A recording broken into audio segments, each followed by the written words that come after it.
हम आप इस आफ्टर सेशन को कंटिन्यू करेंगे पिछले टॉपिक से। ब्लड हम पढ़ रहे थे। ब्लड में क्या था कि ब्लड के दो कंपोनेंट होते हैं, प्लाज्मा और उसका जो सेलुलर पार्ट। ठीक है, हमने प्लाज्मा को पिछली वीडियो में डिटेल में मैंने पढ़ा दिया है, वो आप वीडियो देख सकते हैं। अब हम पढ़ेंगे इसका सेलुलर पार्ट। अब सेलुलर पार्ट में आज का जो हमारा टॉपिक है वो है रेड ब्लड सेल। इसको एरिथ्रोसाइट कहते हैं, एरिथ्रोसाइट्स। और इसको एरिथ्रोसाइट्स क्यों कहते हैं, ठीक है, और इसकी क्या प्रॉपर्टीज़ है, ये कैसे बनता कैसे है, ठीक है, इसको डिटेल में आज हम पढ़ेंगे। तो चलते हैं टॉपिक की तरफ। Red blood cell. ब्लड में आज हम पढ़ने वाले हैं रेड ब्लड सेल, जिसको एरिथ्रोसाइट्स कहते हैं। हमें ये तो पता लग गया कि जो भी रेड ब्लड सेल होते हैं वो कहाँ पे बनते हैं, बोन मैरो में। तो मैंने ये एक घर सा बनाया है, ठीक है, इसको बोन मैरो मैंने कंसीडर किया, ठीक है। इसमें होता क्या है कि बोन मैरो में एक स्पेशलाइज्ड सेल होते हैं, क्योंकि सेल कैसे बनेगा, सेल डिवीजन से। तो सेल होंगे तो इससे डिवीजन होगी जिससे सेल बनेगा। तो इसलिए सेल को जो आरबीसीज बनाते हैं वो कहाँ से बनते हैं, बोन मैरो में। रेड बोन मैरो में स्पेशलाइज्ड सेल होते हैं जिसको हम स्टेम सेल कहते हैं। ये ऐसे सेल्स होते हैं जिसमें कैपेबिलिटी होती है कि ये आगे सेल डिवीजन कर सकते हैं। सिर्फ ये स्टेम सेल की कैपेबिलिटी होती है। जैसे एक मिसाल दूं कि हमारे जो न्यूरॉन्स हैं इसमें कैपेबल नहीं होती, ये इतने कैपेबल नहीं होते कि आगे न्यूरॉन से न्यूरॉन बन सके। लेकिन जो स्टेम सेल होते हैं ये अपनी सेल डिवीजन की जो कैपेबिलिटी है ये रखते हैं, ठीक है। तो क्या होता है कि जो स्टेम सेल्स होते हैं ये आगे माइटोसिस करते हैं, जिसके ज़रिए आगे जैसे माइटोसिस होगी तो दो सेल बनेंगे, ठीक है। अब जो दो सेल बनेंगे, जैसे एक पेरेंट्स हैं उसके जो आगे दो चिल्ड्रन होते हैं, ठीक है। अब क्या होगा कि चिल्ड्रन अपना खुद से भी फंक्शन परफॉर्म करेंगे और आगे अपनी नस्ल को भी आगे बढ़ाएंगे। इसी तरह इसमें क्या होता है कि जब स्टेम सेल माइटोसिस करता है तो इससे दो सेल प्रोड्यूस करते हैं जो खुद ब खुद आगे सेल डिवीजन करते रहते हैं। लेकिन इससे जो आरबीसीज बनते हैं, ठीक है, जो आगे इसका जो एक सेल है ये आगे जब सेल डिवीजन डिवाइड होगा तो इससे क्या बन गया, एरिथ्रोब्लास्ट। अब एरिथ्रोब्लास्ट की वजह से हम इसको एरिथ्रोसाइट्स भी कहते हैं, आरबीसीज को, ठीक है। जब स्टेम सेल डिवाइड करेगा तो एरिथ्रोब्लास्ट बनेगा। अब एरिथ्रोब्लास्ट एक सेल बनेगा, ठीक है। अब इस पे आके किडनी से एक एक्ट करेगा, उसको कहते हैं एरिथ्रोपोइटिन। ये किडनी से एक मटीरियल निकलेगा जिसको एरिथ्रोपोइटिन निकले कहते हैं, ठीक है। ये आगे एक्ट करेगा। अब होगा क्या, हमें पता है कि जब इसको न्यूट्रिएंट चाहिए, ठीक है। अब हमें पता है कि इसमें आगे डाइजेस्टिव सिस्टम में मैंने पढ़ाया था वीडियोस में कि पढ़ा था हमने कि विटामिन्स होते हैं B9 और B12। अब B12 और B9 क्या करते हैं, इसका जो फंक्शन होता है इस सेल को, इसकी जो शक्ल और सूरत है, इसकी जो शेप है, इसको मेंटेन करते हैं, ठीक है। अब B9 और B12 असल में और एरिथ्रोपोइटिन इसकी जो स्ट्रक्चर है, उसकी जो फंक्शन है, इसको सही से परफॉर्म करने के लिए बहुत एसेंशियल होता है, ठीक है। अब यहाँ पे बात वही कि जब इस पे एक्ट करेंगे तो क्या होगा, इसमें जो न्यूक्लियस है वो रिमूव हो जाएगा, ठीक है। क्योंकि आगे जब इसमें न्यूक्लियस रिमूव हो जाएगा तो क्या होगा कि आरबीसीज को हम नॉन न्यूक्लियाइड सेल भी कहेंगे, ठीक है। इसमें जब न्यूक्लियस रिमूव हो जाएगा तो एक हालो स्ट्रक्चर बन जाएगी जो कि ये है। अब इसमें क्या है, इसमें न्यूट्रिएंट्स है, और जब ये ब्लड में ड्रेन आउट होगा, ये ब्लड वेसल है, जब इसमें ये स्ट्रक्चर बन जाएगी, इसमें अब न्यूक्लियस नहीं रहा, जब ये ब्लड वेसल में आ जाएंगे तो क्या होगा, इसमें अब इसका काम क्या है, हमने किसके लिए जनरेट किया, हम किसी भी कोई प्रोडक्ट बनाते हैं उसका मकसद होता है। अब जब बोन मैरो ने ये प्रोडक्ट बनाया, अब इसमें न्यूक्लियस तो है नहीं, मतलब ये कोई हेरिडिटरी मटीरियल के लिए अब यूज़ नहीं होगा, ठीक है। ये किस लिए यूज़ होगा, इसके क्या फैक्ट हैं, क्या मकसद था इसको बनाने का। इसका मकसद, जब ये ब्लड वेसल्स में आता है तो क्या होता है, इसमें एक पिगमेंट, रेड पिगमेंट ये शो कर रहा है, ठीक है। रेड पिगमेंट इसमें आता है जिसको हम कहते हैं हीमोग्लोबिन। अब हीमोग्लोबिन का क्या काम है? मुख्तलिफ ट्रांसपोर्ट करना ऑक्सीजन की, न्यूट्रिएंट्स की। अब होता क्या है, जब ये ब्लड वेसल्स में आ जाते हैं तो अब ये अपनी जो शक्ल है इसकी, जो स्फीरिकल था, अब ये जब इसमें न्यूक्लियस रिमूव हो जाएगा, कोई चीज़ बड़ी हो, अगर उसमें न्यूक्लियस, मेन जो सेंटर में न्यूक्लियस होता है उसको निकाल दें तो सेंटर से वो रिम शेप, मतलब वो डिस्क लाइक बन जाएगा, ठीक है, डम्पल शेप। अब ये डम्पल शेप जब आ जाएंगे तो क्या होगा, ये इसमें एक पिगमेंट आ जाएगा जिसकी वजह से ये रेड होता है और ये उसको क्या कहते हैं? हीमोग्लोबिन। अब मैं रिपीट करता चलूँ कि क्या होता है कि आरबीसीज, डब्ल्यूबीसीज और प्लेटलेट्स का जो प्रोडक्शन है वो बोन मैरो में होता है, ठीक है, बोन मैरो के, रेड बोन मैरो में, ठीक है। अब यहाँ पे सेल होते हैं जिसको स्टेम सेल कहते हैं, और स्टेम सेल में कैपेबिलिटी होती है जिसको हम पाइलोरी पोटेंट कहते हैं। पाइलोरी पोटेंट मतलब ये बहुत लांस के सेल डिवीजन भी करते हैं, आगे प्रीकसर्स भी होते हैं, मतलब आगे एरिथ्रोसाइट्स भी बनते हैं और क्या करते हैं, और अपना आगे फंक्शन भी परफॉर्म करते हैं, ठीक है। अब होता क्या कि स्टेम सेल जब डिवाइड होता है तो इससे एरिथ्रोब्लास्ट बनता है। एरिथ्रोब्लास्ट पर आगे एंजाइम्स और प्रोटीन्स एक्ट करते हैं जिसकी वजह से ये अपना न्यूक्लियस डिस्चार्ज कर देता है। अब एरिथ्रोब्लास्ट को जब डिस्चार्ज होगा इसको नॉन न्यूक्लियाइड कहते हैं कि इसमें न्यूक्लियस नहीं रहा। अब जब ये स्फेरिकल हो जाएगा, जब अपनी न्यूक्लियस खो देगा तो जिसके जो विटामिन्स हैं इसको एक शेप देंगे, ठीक है, जो कि आगे अब ब्लड वेसल में जाएगा तो अपना एक हीमोग्लोबिन की वजह से ये रेड हो जाएगा, ठीक है। अब सवाल ये है कि अगर यहाँ पे B12 और B9 क्यों ज़रूरी है? मैंने मेरी वीडियो बनाई थी मैंने। अब B9 हमें पढ़ा था कि जो B9 होता है ये मैगलोब्लास्टिक, अगर B9 नहीं होगा तो क्या होगा कि मैगलोब्लास्टिक एनीमिया हो जाएगा। क्यों? क्योंकि इसमें जब हीमोग्लोबिन नहीं आएगा, सही से फंक्शन परफॉर्म नहीं होगा, उसकी शक्ल सूरत में बिगाड़ आ जाएगा। अब B12 क्या होता है, इससे पर्निशियस एनीमिया हो जाएगा। तो लिहाजा अगर विटामिन्स नहीं होंगे तो क्या होगा, इसमें लैक ऑफ विटामिन्स की वजह से इसकी जो फंक्शन है वो सही से परफॉर्म नहीं होगा। अब सही से परफॉर्म नहीं होगा तो बोन मैरो उसको अलाउ नहीं करेगा ब्लड वेसल में जाने के लिए। ब्लड वेसल में क्योंकि कहेगा कि तुम इतने कैपेबल नहीं हो कि तुम जाके अपना ऑक्सीजन कैरियर करो, क्योंकि तुम्हारे अंदर तो हीमोग्लोबिन नहीं है तो तुम नहीं जा सकते, ठीक है, तो तुम इधर ही रहो, और इधर ये उसको अलाउ नहीं करेगा। तो क्या होगा कि विटामिन्स और मिनरल्स जब ये अलाउ नहीं करेगा, ठीक है, ब्लड वेसल में, तो क्या होगा, बेसिकली जब डेफिशिएंसी ऑफ विटामिन B9 और B12 हमने पढ़ा था क्या हो जाएगी, तो क्या होगा कि हीमोग्लोबिन नहीं होगा। हीमोग्लोबिन नहीं होगा तो क्या होगा, उससे जो सेल, जो आरबीसीज नहीं होगा, आरबीसीज तो नहीं होगा तो क्या होगा, लैक ऑफ ब्लड, मतलब जिसको हम अनीमिया कहते हैं, हो जाएगा, ठीक है। तो चलते हैं नेक्स्ट। जब ब्लड वेसल में ये बन गए हैं, अपना एक बन गया है, ठीक है, आरबीसी, जब ये ब्लड वेसल में आगे, जब ब्लड वेसल आगे कैपिलरीज में डिवाइड होती है, ठीक है, ये कैपिलरीज में डिवाइड होती है तो क्या होता है कि जो इसको जब गुजरती है तो इसको जो मेम्ब्रेन होती है, ठीक है, अब इन जो गुजर के जो इसकी मेम्ब्रेन होती है वो आहिस्ता आहिस्ता जब इधर से लगती है, इधर से जब टक्कर लगती है उसके साथ मेम्ब्रेन के साथ, तो क्या होता है, इसकी डैमेजेस होना शुरू हो जाती है। डैमेजेस की वजह से इसका जो लाइफ स्पैन होता है, life span of RBCs 120 days. अब 120 डेज़ के अंदर ये अपनी जो नॉर्मल स्ट्रक्चर होती है वो थोड़ी सी उसमें बिगाड़ आना शुरू हो जाता है, ठीक है, वो आहिस्ता आहिस्ता डिस्ट्रॉय होना शुरू हो जाती है। अब मेम्ब्रेन की डैमेजेस की वजह से अब क्या होगा, जाहिर क्या बात है, बॉडी अब वेस्ट रखेगी नहीं तो क्या करेगी, तो ये क्या होगा, जो आरबीसीज की जो मेम्ब्रेन डैमेज हो चुकी होगी वो क्या करेगा, उसको सेल ड्रेन आउट करेगा स्प्लीन में। और जब ये स्प्लीन में आ जाएंगे, और स्प्लीन को हम क्या कहते हैं, ग्रेवयार्ड ऑफ आरबीसीज। अब यहाँ पे क्या होता है, जब जिसकी जो वाल डैमेजेस हो चुकी होती है, जिसके 120 डेज़ हो चुके, तो क्या होता है कि जब ये आते हैं इधर, अब इसमें क्या होता है कि जो प्रोटीन होती है, हमें पता है कि आरबीसीज में प्रोटीन होती है, ठीक है, कौन सी होती है प्रोटीन, ग्लोबिन, हीमोग्लोबिन की वजह से जो हीमोग्लोबिन का जो ग्लोबिन प्रोटीन पार्ट है वो प्रोटीन है।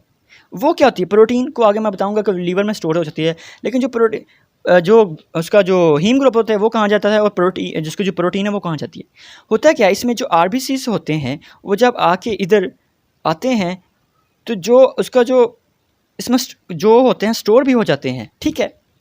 अब होता क्या है, नेक्स्ट क्या होता है कि जो जिसकी वाल डैमेजेस हो जाती हैं वो आ जाते हैं स्प्लीन में, जिसको ग्रेवयार्ड ऑफ आरबीसीज कहते हैं। अब स्प्लीन में क्या होता है कि जो इसका जो प्रोटीन पार्ट होता है वो यहाँ पर डिस्ट्रक्ट होता है, ठीक है, टूट फूट का शिकार हो जाता है, ठीक है, वो जो आगे लीवर में चला जाता है। उसका जो हीम पार्ट होता है, असल में बात यह है कि जब आरबीसीज रप्चर्ड होते हैं उसमें एक पिगमेंट निकलता है, उस पिगमेंट को हम बिलीरोबिन कहते हैं, ठीक है।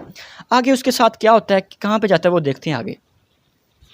अब इसकी डिस्ट्रक्शन हो गई है, ठीक है, आरबीसीज की जब डिस्ट्रक्शन होती है तो इसका जो प्रोटीन पार्ट होता है वो लीवर में स्टोर हो जाता है, और जिसका जो बिलीरोबिन है वो आगे बाइल में जाके स्टोर हो जाता है। आगे जो प्रोटीन है, जो लीवर में प्रोटीन आई है, इसी की जो वो एक साइकिल के ज़रिए गुजर के आगे प्रोटीन को आगे ग्लूकोज में कन्वर्ट करते हैं, इसको कैफ्यूड सेल्स कहते हैं, ठीक है। उसके बाद जो हीम है वो बाइल में जो आगे वो फर्दर आगे उसकी प्रोडक्शन होती रहती है, ठीक है। तो आपको ज़रूर समझ आ गई होगी, ठीक है। तो चलते हैं आगे इसकी डेफिनेशन पे, ठीक है। अब जैसे कि मैंने आपको बताया कि RBCs are the oxygen carrier, oxygen carrying haemoglobin containing non nucleated cell present in the blood. अब क्या, मैंने वही बात जैसे पहले बताया कि आरबीसीज को, इसमें क्या होता है कि हीमोग्लोबिन होता है जो कि ऑक्सीजन को कैरी करता है, ठीक है। और रेड क्यों होता है, हीमोग्लोबिन की वजह से। असल में जो बात है, हीमोग्लोबिन की वजह से ये रेड होता है, हीमोग्लोबिन की वजह से ये ऑक्सीजन को कैरी करता है, और ये नॉन न्यूक्लियेट होता है। जैसे हम पहले बात की, जब उसमें B9 और एरिथ्रोपोइटिन एक्ट करते हैं तो क्या, तो उसमें न्यूक्लियर डिस्चार्ज हो जाता है, इसलिए इसको नॉन न्यूक्लियाइड सेल कहते हैं, ठीक है। आगे इसका जो काउंट कितना होता है, मेल में ये 5.4 मिलियन पर क्यूबिक मीटर होते हैं, ठीक है। मेल में इसको जो 5.4 मिलियन क्यूबिक मीटर होते हैं, ठीक है। आगे फीमेल में ये 4.7 मिलियन क्यूबिक पर मीटर होते हैं। उसके बाद इन्फेंट में जो न्यू बॉर्न होता है उसमें 6 मिलियन क्यूबिक मीटर होता है, ठीक है। अब इन्फेंट में ज़्यादा होती है क्योंकि उसमें डेवलपमेंट होनी होती है, सेल बन रहे होते हैं, तेज़ी से डिस्ट्रक्ट होते हैं, ठीक है। इसमें जो इन्फेंट में है इसका जो काउंट है वो ज़्यादा होता है, वो 6 मिलियन है, ठीक है। आगे वही बात कि हीमोग्लोबिन, जो ब्लड आरबीसीज होता है, इसमें जो हीमोग्लोबिन की वजह से ये ऑक्सीजन को कैरी करता है, और इसकी वजह से ही इसका जो होता है कलर वो रेड होता है। आगे चलते हैं, कंपोजिशन ऑफ आरबीसी। अब आरबीसीज में है क्या, वो सबको आप मैंने बता दिया। अब देखते हैं कि mature RBC do not contain mitochondria और न्यूक्लियस, क्योंकि पिछली बात कि अब न ये नॉन न्यूक्लियस है, माइटोकॉन्ड्रिया इसमें नहीं होता, ठीक है। आगे दे कंटेन हीमोग्लोबिन। अब हीमोग्लोबिन इसमें सिर्फ होता है जो कि पिगमेंट है, रेड पिगमेंट है, जिसकी वजह से इसका ये रेडनेस आती है, ये रेड होता है। अब कंपोजिशन, इसमें वाटर होता है, ठीक है, सॉलिड एंड सेमी सॉलिड, ठीक है, HB इसको हीमोग्लोबिन कहते हैं, और ऑर्गेनिक एंड इनऑर्गेनिक सब्सटेंसेस में आ जाता है, ठीक है। आगे अब शेप ऑफ आरबीसीज, जब इसमें न्यूक्लियस डिस्चार्ज होता है तो क्या होगा, ये सेंटर से बेंड हो जाता है, ठीक है, सेंटर इसका जो हो जाता है, ठीक है। Erythrocytes are typically shaped as biconcave disc, ये बाइकनकेव डिस्क होता है, ठीक है, जो अंदर से, ठीक है, तंग होता है, ठीक है, सेंटर इसका थोड़ा सा लो होता है, और बाहर से उभरा उभरा होता है, ठीक है, ये बाइकनकेव है, ठीक है। अब फ्लैटेंड होता है, ठीक है, डिप्रेस्ड इन द सेंटर। अब बाइकनकेव वही बात, जो सेंटर से डिप्रेस्ड हो और साइडों से, जो साइड्स की जो साइड है वो थोड़ी सी ऊपरी ऊपरी से हो, ठीक है। अब डम्पल शेप, ये चेक करें, डम्पल की तरह हो सेंटर से, ठीक है। आगे टोरस शेप रिम, ये रिम की तरह, जैसे रिम होता है गाड़ी का, ठीक है, ऐसे रिम की तरह, ये रिम की तरह नजर आ रहा है, ठीक है। This destructive biconcave shape optimise the flow properties of the blood in the large vessel such as maximise the laminar flow and minimise the platelet of sector. अब होता क्या है कि, बात सुने, जब कोई चीज़ राउंड है उसको फ्लो करने के लिए, फ्लो करेंगे तो वैसा फ्लो करेगी। अगर इसमें जब इस पर जो ब्लड एक्ट करेगा आके, ठीक है, फ्लो प्लाज्मा, तो जब इस पर जो फोर्स लगाएगा सेंटर पे तो ये आगे को मूव करेगा। इसी तरह जो इसका जो वही बात कि जिसका जो बाइकनकेव शेप है ये ऑप्टिमाइज करती है, बढ़ा देती है फ्लो प्रॉपर्टी में। जब इसमें इस पर एक्ट करता है प्लाज्मा तो ये आगे को मूव करता है, ठीक है। अगर स्फेरिकल शेप हो तो उस पर एक्ट नहीं करेगा, इसमें इसके थोड़ा सा जो सेंटर डिप्रेस है इसकी वजह से वो फोर्स लगाता है, जिसकी वजह से ये आगे को मूव करता है, और ये इस वजह को लैमिनर जो फ्लो है उसको मैक्सिमाइज करता है, ठीक है।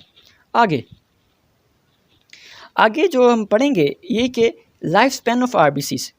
पीछे मैंने बात कर दी कि average life span of RBCs is 120 days, कि जब एक सेल बन जाता है, मैच्योर हो जाता है, तो उसके बाद इसका जो लाइफ स्पैन है वो 120 डेज़ है, 120 डेज़। उसके बाद उसकी जो मेम्ब्रेन है वो डैमेज होती रहती है, जिसकी वजह से वो आके डिस्ट्रॉय हो जाता है, ठीक है, रप्चर्ड हो जाता है। उसके जो पिगमेंट है वो बिलीरोबिन है। In neonatal baby RBC have a shorter life span of 17 to 19 days. अब होता क्या है कि जो नॉर्मल है, एवरेज है, वो तो 120 डेज़ है, लेकिन जो न्यूनेंटल जो बेबी है, जो अभी बेबी होता है, ठीक है, उसमें इसका जो 70 से 90 दिनों का लाइफ स्पैन होता है। आगे, for energy RBC depend on the plasma membrane, plasma glucose. अब बात वही कि सेल को आगे एनर्जी के लिए किस पे, ये प्लाज्मा पे फोकस करता है, क्योंकि प्लाज्मा में ये तो सेल है। अब सेल को प्रॉपर एक न्यूट्रिएंट्स चाहिए, ठीक है, तो ये कहाँ से लेता है मैच्योर होने के लिए? सेल्स को मैच्योर होने के लिए, अपनी प्रॉपर शेप को मेंटेन करने के लिए कहाँ से एनर्जी लेगा? ब्लड प्लाज्मा से। ब्लड प्लाज्मा से में क्या होता है? ग्लूकोज होते हैं, दूसरे न्यूट्रिएंट्स होते हैं। आगे, period of production of RBC production बात मैंने बता दिया था। अब फिर वही बात, RBCs are produce in different area of the body during different stage which is describe below. अब ये बात कर रहा है कि जब प्रेगनेंसी में जो बेबी होता है न्यूबॉर्न, उसमें जो फर्स्ट 3 मंथ होते हैं उसमें आरबीसीज की प्रोडक्शन कैसे होती है? जो मैंने पहले बात की वो तो कि एक मैच्योर की, एक नॉर्मल पर्सन की।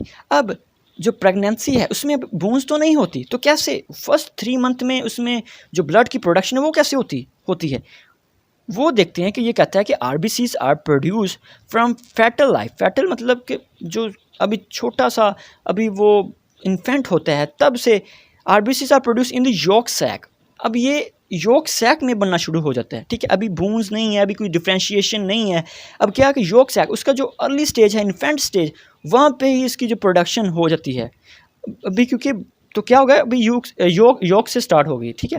उसके बाद योग के बाद आगे सेकेंड ट्राइमेस्टर में क्या होता है कि 3-6 मंथ में, अब योग के बाद अब क्या होगा कि अब थोड़ी सी डिफ्रेंशिएशन हो जाना शुरू हो जाता है। अब क्या होगा, अब अगले 3 माह में तो क्या होगा कि जो बच्चा है, जो भी इन्फेंट है, अभी प्रेगनेंसी में है, क्या होगा उसमें RBCs are produce mostly in liver. इसमें जो लीवर और स्प्लीन और लिम्फ नोड बने हुए हैं, अब इसका जो रिकॉग्नाइज डिफ्रेंशिएट हो गया था बॉडी, उसमें लीवर और स्प्लीन और लिम्फ नोड। अब मैंने बात की थी कि स्प्लीन में सेल स्टोर्ड होते हैं, ठीक है, वहाँ पे बनते भी हैं। लीवर हैं, यहाँ पे भी बनते हैं, क्योंकि यहाँ पे जो प्रोटीन, ग्लोबिन और जो उसका बिलीरोबिन जो स्टोर, यहाँ पे प्रोडक्शन भी हो रही होती है, हो सकती है, क्योंकि स्टेम सेल इनके पास भी हैं। और स्टेम सेल क्या है? पाइलोरिपोटेंट, मतलब ये मुख्तलिफ सेल प्रोड्यूस कर सकते हैं, ठीक है, लिम्फ नोड्स में बनते हैं। आगे थर्ड ट्राइमेस्टर, अब इसमें क्या है, डिफ्रेंशिएशन काफ़ी हद तक हो सकती है, इसमें बूंस बन चुकी होती हैं, ठीक है। अब बूंस में जब बन गई तो क्या होगा, बूंस में बनेगा basically during the last trimester the pregnancy after the birth they are produce from bone marrow, क्योंकि बोन बन गई हैं। अब लास्ट जो 9th मंथ का बेबी होता है, उसमें क्या इन्फेंट होता है, तो क्या होगा उसमें बोन मैरो बन चुका है। अब तो क्या होगा, अब योग से या स्प्लीन से तो नहीं, अब क्या होगा कि बोन मैरो से बनना स्टार्ट होगा, उसकी प्रोडक्शन होगी, वो बहुत ज़्यादा तेज़ होगी। इसलिए जो इन्फेंट होता है, न्यू नेंटल होता है, न्यू बोर्न बेबी होता है, उसमें क्या होता है कि जो ब्लड का काउंट होता है वो 6 मिलियन होता है, बहुत ज़्यादा होता है। उसकी वजह क्या है, उसके प्रोडक्शन की जो साइट है वो बहुत ज़्यादा हो रही होती है, क्योंकि आगे उसने जो बॉडी को अपने पार्ट्स जो मेंटेन करना होता है, डेवलप होना होता है, डिफ्रेंशिएट होना होता है बॉडी में। इसलिए वैसे ब्लड का जो बहुत ज़्यादा जो ब्लड की जो होती है प्रोडक्शन की जो अमाउंट, वो बहुत चाहिए, इसलिए उसकी यूजेस भी काफ़ी ज़्यादा होते हैं, ठीक है। तो आगे नेक्स्ट है प्रोडक्शन ऑफ आरबीसीज। कि अब ये तो था कि जो प्रेगनेंसी, अब क्या हो गया 5 ईयर, जो पहले 5 साल होते हैं आफ्टर द बर्थ, ऑल अब बून पर प्रोड्यूस आरबीसी, क्योंकि बून बन चुकी हैं, ठीक है, अब बून में प्रोडक्शन होगी, ठीक है। आफ्टर द एज ऑफ 20, अब जब बलूगत की उम्र आती है 20, उसमें क्या होता है, bone marrow of long bone does not produce RBC. जो लॉन्ग बोन होती है ना, उसमें प्रोडक्शन नहीं हो रही होती। क्यों? उसकी क्या वजह है? उसकी वजह ये होती है ना, क्योंकि उसमें जो मेन बोन होते हैं, उसमें जो अब बोन मैरो 2 तरह का बन जाता है, ठीक है, येलो बोन मैरो और रेड बोन मैरो। इसमें जो रेड होता है सिर्फ वो प्रोड्यूस करता है, ठीक है। उसके बाद after the age of 25 bone में RBCs are mostly produce in the bone marrow of membranes bone. अब क्या होता है कि जो मेम्ब्रेन बोन होती हैं, कौन कौन सी? एग्जाम्पल स्टर्नम है, हमारी जो ये हड्डी होती है स्टर्नम की, यहाँ पे जो छाती की जो हड्डी होती है सेंटर वाली, इसको स्टर्नम कहते हैं। अब स्टर्नम में मेम्ब्रेन्स बोन होती हैं जो कि बोन मैरो होता है जिसको प्रोडक्शन साइट्स होती हैं। उसके बाद रिब्स हैं, हमारी जो पसलियाँ हैं, यहाँ पे प्रोडक्शन हो रही होती है। वर्टिब्री एंड इलियम, वर्टिब्री और इलियम में भी प्रोडक्शन होती है, ठीक है। Next, function of RBC. Body Allah ताला ने कोई भी चीज़ इंसान के लिए बनाई है, ठीक है, गॉड ने, तो क्या है वो उसकी कोई ना कोई मकसद है। अब आरबीसीज तो बन गया, अब इसका क्या मकसद क्या था, इसका क्या फंक्शन है, कौन सा ऐसा काम लेना है कि इसकी जो प्रोडक्शन को ज़रूरी समझा। अब आरबीसीज के क्या फंक्शन है वो हम देखेंगे, ठीक है। रेस्पिरेशन, सबसे बड़ा काम रेस्पिरेशन है। रेस्पिरेशन क्या है कि गैशियस एक्सचेंज करना, बॉडी में गैशियस को एक्सचेंज करवाना, ऑक्सीजन को अपटेक, कार्बन डाइऑक्साइड को आउटटेक करवाना, ठीक है। ये कि RBCs contain haemoglobin which transport oxygen and carbon dioxide. अब जो हीमोग्लोबिन होता है, इसका जो पिगमेंट होता है जिसकी वजह से ये रेड होता है, मेन जो कंपोनेंट है आरबीसीज का, एरिथ्रोसाइट्स का मेन जो काम है, उसका काम क्या है, transport of oxygen and carbon dioxide, ठीक है। आरबीसीज का जो मेन पिगमेंट हीमोग्लोबिन है, इसका क्या काम है, ट्रांसपोर्ट करना ऑक्सीजन को और कार्बन डाइऑक्साइड को, ठीक है। ये सबसे बड़ा अहम फंक्शन है आरबीसीज का, respiration. It also contain a carbonic anhydrase enzyme which accelerate the following reaction। अब क्या होगा कि जो आरबीसीज क्या करेगा कि H2O वाटर और कार्बन डाइऑक्साइड को जब लेगा तो कार्बोनिक एसिड बनेगा जिसको आगे हाइड्रोलाइज कर देगा, ठीक है, और आगे कार्बोनिक एसिड बन जाएगा और आगे जो एंजाइम है उसको एक्सेलरेट कर देगा, जो कि रेस्पिरेशन के लिए बहुत एक अहम एक रिएक्शन है, ठीक है। आगे एसिड बेस बैलेंस। अब बात वही कि बॉडी में अगर तो मेंटेनेंस के लिए RBCs help the maintain acid base balance by buffering action of hemoglobin and other intracellular buffers। अब बॉडी को प्रॉपर फंक्शन के लिए नॉर्मल पीएच चाहिए, जो कि क्या होता है, कौन से 7 नॉर्मल पीएच होती है, ठीक है। अब जो ब्लड होती है उसकी पीएच होती है 7.4 या 7.3। अब होता क्या है कि कुछ जगह अब ज़्यादा एसिडिटी होगी तो क्या जैसे में तेजाबियत हो जाएगी, इसी वजह से बॉडी सारे डैमेजेस हो जाएंगे। अगर बेसिसिटी हो जाएगी तो क्या, अगर पीएच बढ़ जाएगी तो क्या होगा कि वो भी जिस्म के लिए, बॉडी के लिए ठीक नहीं है। लेकिन बफर वो सोल्यूशन होते हैं जो पीएच को मेंटेन करते हैं with in optimum value, optimum range.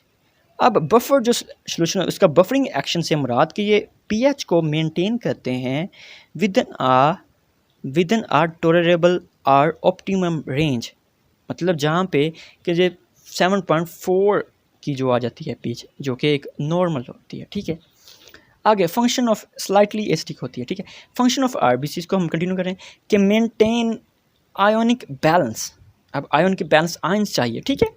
RBC maintain ionic balance by special permeability of the cell membrane. अब आरबीसी जो हैं ये सेल की परमिएबिलिटी, सेल को गुजरने के लिए आयंस, जैसे कि कैल्शियम आयन चाहिए, सोडियम आयन चाहिए, ठीक है, ये जो प्लाज्मा में होते हैं, ठीक है, इसको आगे ये पास आउट करवाते हैं, इसका जो मेंटेन करते हैं, इसको जो हेल्प आउट करते हैं, ठीक है, इसको आगे मूव करने के लिए। विस्कोसिटी ऑफ ब्लड आरबीसीज, बात वही कि जो ब्लड होता है इसमें जो प्लाज्मा होता है और आरबी सेलुलर पार्ट और प्लाज्मा, जो प्लाज्मा होता है वो 55% होता है, जो सेलुलर पार्ट होता है वो 45% होता है।